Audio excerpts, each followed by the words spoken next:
ও ভাই কালি বোলে তোৰ ককা মৰি থাকিল হয়নে? ঠিকেই শুনিছা তই। পিছে কি হৈছিল নো ককাৰ? পেট বিষ। পেট বিষ হলেও মানুহ মৰে নে? নহয় মানে মই শুনিছিলো ইউটিউবত সকলো বিষয় সমাধান থাকে। তাৰ পাছত মই ইউটিউবত চাই ককাৰ অপাৰেচন আৰম্ভ কৰিছিলো। তাৰ পিছত কি হল? তাৰ পিছত কি হব, আধা অপাৰেচন কৰি থাকোতে 1.5 GB ডাটাও শেষ হল আৰু ককাও শেষ।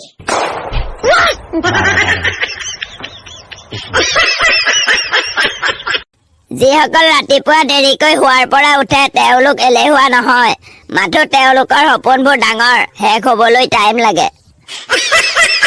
ঐ টিংকু, তই এই দুদিন স্কুল কিয় অহা নাই?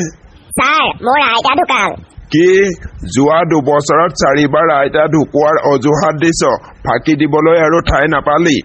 কি কৰিম ছাৰ, যিমানবাৰ আইতা মৰিছে সিমানবাৰেই ককাই নতুনকৈ বিয়া পাতিছে।